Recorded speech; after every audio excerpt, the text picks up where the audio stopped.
Welcome back, everyone, to the State of the Nation. In our lead story tonight, debt restructuring and the government policy. Now, debt restructuring seems to be one crucial area of focus of this government. And this time around, we were told that this administration is hoping to finalize the debt deals with creditors by the end of 2024. A few more weeks to go. Last week, Deputy Minister of Economic Development, Professor Anil Jayantha Fernando, while on this show said that the restructuring had been delayed by more than 2 years, costing the country an additional $1.7 billion in accumulated interest, and that the talks with the creditors will conclude soon. Watch. Stabilization process is connected to IMF, the agreement framework and the debt restructuring. So debt restructuring is almost nearing to completion, and probably we would be able to have the final exchange of bonds by the end of this year. Well, in that interview, I also asked the minister when people can really see some tangible results of the economy improving, as there were many timeframes floated during the campaign.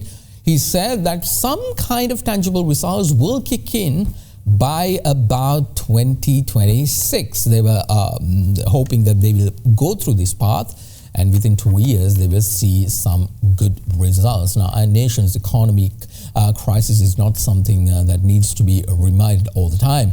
We all know what we went through, or do we? Have you forgotten already? Well, put your hand into your pocket and see, do you have enough money to go by? Well, that'll jog your memory very quickly. With the 2022 financial crisis, people's trust on seasoned politicians were thrown into the garbage bin. This paved the way for parties like the National People's Power to direct the attention of the people towards a better country. The economic prosperity was key. The message was very loud and it worked. People gave them a chance. President Anrukumara Dissanayake, voted into office in September, announced last month that his government would honour a deal secured by his predecessors to restructure $12.55 billion in international sovereign bonds, a key condition to maintaining the $2.99 billion four-year IMF bailout plan. Now, the message comes in the backdrop where the NPP already said that they will charter a new path for economic prosperity, and yet, with certain decisions taken by this government, it seems to ally with the previous Wickremesinghe regime. Well, let's get some insights into this government's thinking. Joining me now is the Deputy Minister of Health and Media, Dr. Hansaka Wijemuni. Thank you, Doctor, for your time and for being here. I appreciate it. Now, President Anrukumara Dissanayake, when he met with the IMF delegation recently, told them to find a mechanism that would ease the economic burden on the citizens. We all know that the IMF is not willing to change anything with regard to the agreement.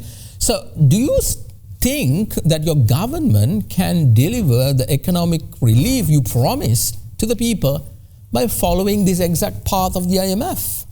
Yeah, as a government, now we function very smoothly. Not significant controversy between IMF plan and our government, because we both agree to minimize the corruptions and mainly insufficiency. And we have planned. Actually, we made our policies about last 8 to 10 years. We do a lot of researches and lot of works done, and our policy is very clear, and we have a very strong short-term, intermediate-term and long-term economical plan. I think we can give a financial relief to our vulnerable peoples in vulnerable groups.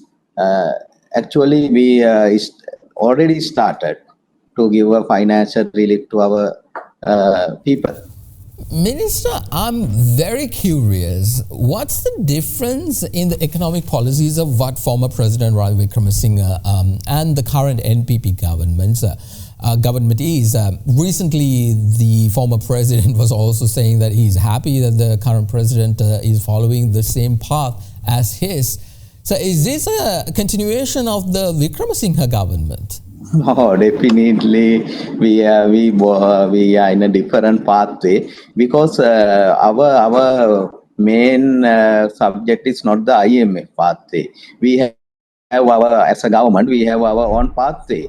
We designed it very in last several years, and we have our own pathway. But Wickremesinghe has only the pathway is the IMF pathway, but we have very different pathway, and we already started our programs in each ministry.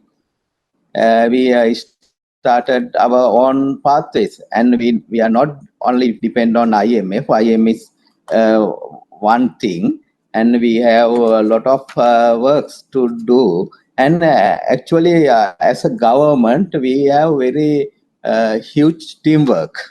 Not only the ministers, our team is a very large team because a lot of people engage for that task, and I think this the most vast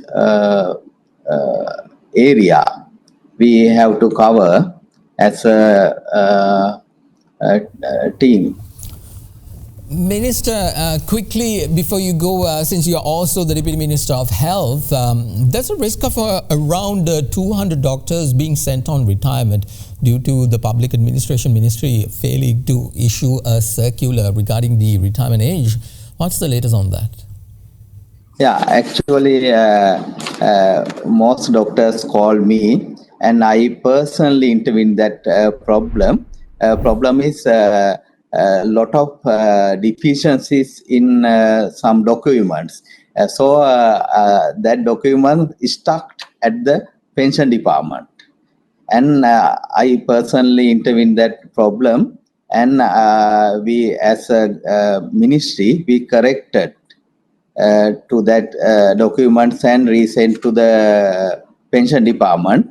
I am sure within 2 weeks, we can issue the circular to extend the our pension age up to 63 years.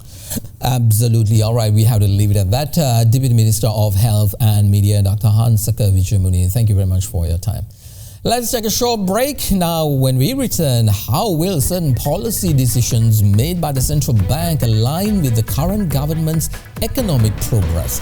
Global business cycle economist Dr. Kenneth De Silva will join me all the way from Manila for insights. And after that, shortly, political economist Dr. Ahilan Kadiragama joins me to comment on the ailing economy of the North. This is a State of the Nation. Back in a moment.